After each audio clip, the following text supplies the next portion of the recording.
6ix9ine sat down for an interview with the Dancer Project, and things got wild. When they brought up Fat Joe's comments about him, 6ix9ine didn't hold back.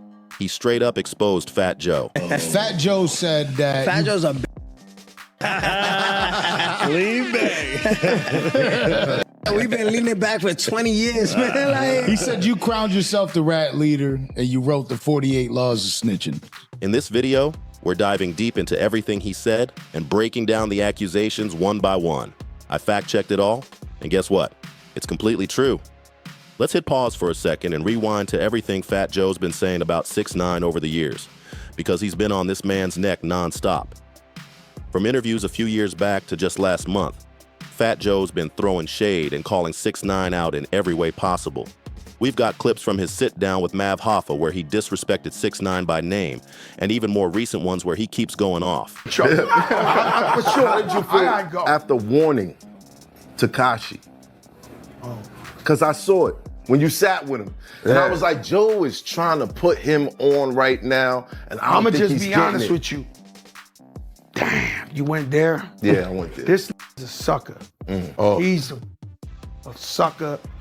Talk, let me get, yo. Okay. Pop another bottle, man. No, I ain't drink. I'm dead sober. Crazy. Talk that talk, man. Yeah. No, I'm dead sober. This dude here, this type of shit, this doing, I'm convinced he wanna die. I don't wish it on him or nothing like that, but I'm convinced. According to Fat Joe, 6ix9ine is like a top 3, or even top 4, biggest rats in hip-hop history. But that raises a question. If we're counting people like Alpo, does that even make sense? He's definitely part of the culture, no doubt about it. But 6ix9ine, he's probably the most famous rat hip-hop has ever seen. He's miserable in his body. He can't look in the mirror. Nah, I don't know if he gotta be. He just got so now the man snitch, right? Cool, do you or whatever. How did you know that? I don't like the taunting. I try to tell him, like, what happens? Like, yo, bro, listen, I didn't know if he really did it. I didn't know what was going on. The crazy shit is when I talked to him in that interview, I talked to him off the air, and he lied to me and told me, yo, this is just an image, I'm fronting this and this and that. He told me that in front of Shotty and them. They were standing right there with him. He said, what? Joe. He told me that Anytime people talk about snitching in this new era, his name pops up first. When Fat Joe sat down with Mav Hoffa, he went off, calling 6ix9ine all kinds of names, even dropping the words P and B on him. But here's the twist. Fat Joe's anger actually came from a place of warning. He told 6ix9ine straight up to watch out for that RICO case and what could come from it. But 6ix9ine didn't listen, and things went completely left once he got caught up in that mess. Look, I'm not even 30 yet, but I can imagine that once you hit 40, peace and quiet start to mean everything. If your focus is truly on peace, then why even bother dragging up old drama? I get it. Fat Joe was asked a question, so he kinda had to respond. But still, come on, bro. I'm not out here talking about who snitched on who in interviews. I'm not calling people out their names, and I'm definitely not dissing anyone. 6ix9ine didn't snitch on me, or on anybody I personally know. He snitched on people who were warned right to their faces about what was coming, and yet they still chose to keep him close. That's wild. Right. But apparently Fat Joe thinks he's like the prime minister of hip-hop now. He's taken this strong anti-rat stance and made it his whole identity. That's just the wave he's on these days. Now, those earlier comments were years ago, but things didn't stop there. After that, Tekashi threw a few shots back at him in some interviews, keeping the tension alive. Fast forward to recently, like just about a month ago, Fat Joe brought the topic up again. What's the event in hip-hop that broke the camel's back? Pause. To make it to where you could snitch, and if you make good music or something, you could still live out here in hip-hop. Like, what was the straw that broke the camel's back in hip-hop, where we had a code and there is no code no more? There just isn't no code no more. And what do you think is the event that, you know, I remember growing up, even if you was fronting, you wasn't a real gangster, but you was spitting gangster rap shit. You wasn't with the rats. This time, he told Jadakiss that the idea of snitching in hip-hop was something he stayed up at night thinking about. He wanted a big topic to talk about. And what did he land on? Yup. Who started the so-called snitching epidemic in hip-hop? And of course, he pointed the finger right at 6ix9ine. Before we even get deeper into 6ix9ine, I gotta ask, what does all this have to do with the music now? Let's be real. 6ix9ine's music fell off hard. Back in his prime, he had a moment. He dropped bangers that had the whole internet wildin'. But right now, his music just ain't hitting anymore. The songs he drops don't stick. The snippets don't buzz. And nobody's checking for him musically, bro. That's just the truth. But again, what does that have to do with the music itself? Most of hip-hop's audience, like 90% of listeners, aren't even from the streets. They never lived that life. People keep acting like everyone who listens to rap grew up in the hood, and that's just not true. Even among black fans, it's a small percentage who actually grew up in those conditions. So why keep making street rules the standard when most of the audience can't relate to that life at all? It's like that.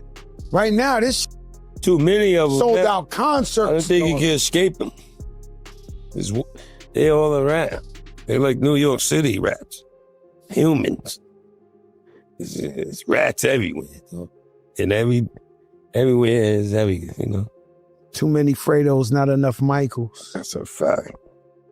You know, some of these guys got to take a boat ride, never come back. Sammy the Bull is the most famous rat on the earth. Sammy the Bull.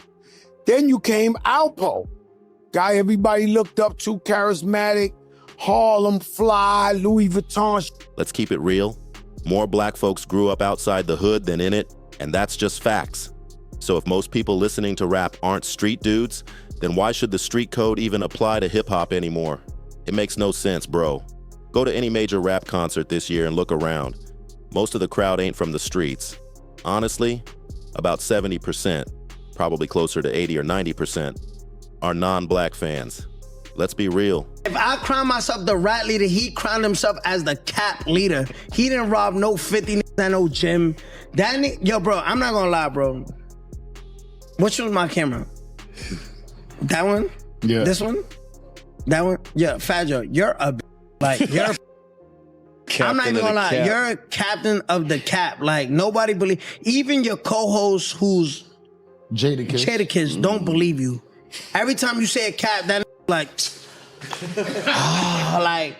But like I said, you gonna go. Flag, like and flag on the play. And my next song, I even say. Pull up to a Drake show and you'll see it clear as day.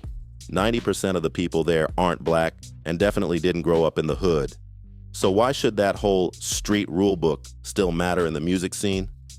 But that's exactly what Fat Joe's been complaining about. He blames 6ix9ine for breaking the so-called street rules and changing the game.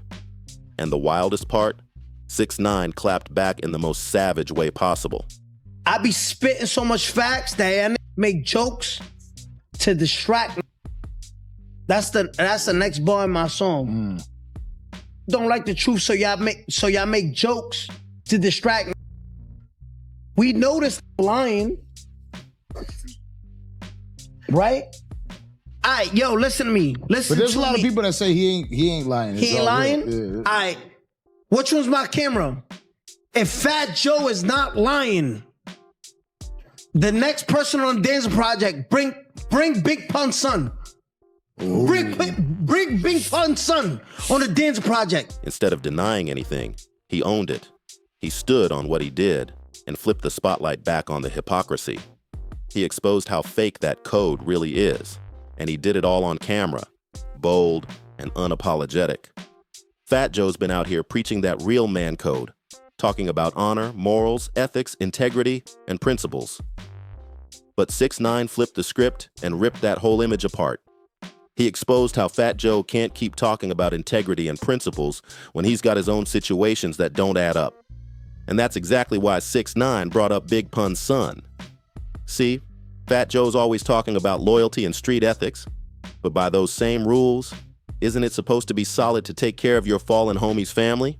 That's part of the street code, right? If your boy dies, you're supposed to look after his people, make sure they're good, make sure the money's going to the right places. You can't just pick and choose which parts of the code you want to follow, bro.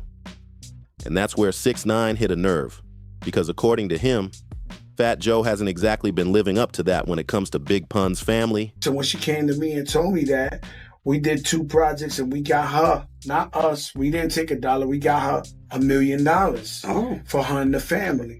Now she ran through it because she was used to spending that money.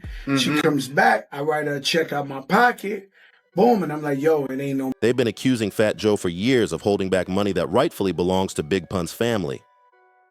The talk's been going around forever. At one point, Fat Joe even claimed he gave them $1 million, but Big Pun's wife called that out immediately, saying that's pure cap and she never saw a dime. Things got so serious that she actually filed a lawsuit against him. From what's known, she either won the case or it's still being fought in court right now. The lawsuit came down to this. Big Pun's music was still pulling in royalties, but none of that money was reaching his family. Fat Joe reportedly told them, "Hey man, there ain't no money coming in." But according to them, that was far from the truth. And that's what sparked the whole legal battle. Fat Joe would say the money was going toward prior obligations, but when Big Pun's family started digging deeper, they found out that wasn't the case at all. There was money coming in, and it was being collected by someone else behind the scenes. That's wild. And honestly, from my point of view, doing something like that is way worse than telling on criminals. I'm just keeping it real. That's how I see it. If you're out here preaching loyalty and morals, but you're allegedly holding back money from your late friend's family, that says a lot. And that brings us right back to where we started. And so we find ourselves in situations like Liza Rios has with Joe Cartagena, Fat Joe, where, you know, you got to file a lawsuit to figure out what actually happened and to find out where is the money. So today, although Fat Joe's lawyers originally filed an answer in the case, they subsequently filed a motion to dismiss, as did Jelly's Jams, not claiming that they don't owe any money, but just... This whole situation between Fat Joe and 6ix9ine is wild. Think about it. A hip-hop legend and a controversial figure going at it over loyalty, street codes, and morals. It's not just about the music anymore. It's about how these artists live up to the values they claim to stand for. Making technical legal arguments that basically saying that Liza can't sue them for one reason or another. We feel pretty good about the hearing. There was a hearing that took place today, oral arguments for our side and for Jelly's Jams and Fat Joe to talk about why we believe that they should be kept in this case and why we believe that they basically had fiduciary duties, meaning a higher standard than a breach of contract standard to pay Liza monies that were due her husband so that her family can benefit. You asked if it was a rehashing. Well, in some ways it's the same issue. The big question is, where's the money, right? 6ix9ine didn't just clap back with words. He hit where it hurt, exposing parts of the story that people either ignored or didn't want to believe. The truth is, both sides are showing something deeper about hip-hop culture. On one hand, you've got Fat Joe representing the old school code, honor, respect, and loyalty. On the other, you've got 6ix9ine, the new era of social media-driven fame, where exposure and controversy sell faster than integrity. It's like watching two worlds collide, one built on reputation, the other built on virality. And when 6ix9ine brought up Big Pun's family, that's when it stopped being just rap talk. It turned personal. Now, people are asking real questions. Did Fat Joe really fail Big Pun's family, or is this all just another internet narrative? And if what 6ix9ine said holds weight, does that make him less of a villain, or just a louder one? Hip-hop's full of contradictions, and this whole mess just proves it. Everyone's got their version of the truth, but when the cameras turn off, it's the actions that speak loudest. At the end of the day, this story shows how blurred the line between street loyalty and business really is. It's about reputation, betrayal, and the price of fame in the digital era. So what do you think? Did 6ix9ine expose something real, or is this just another clout move?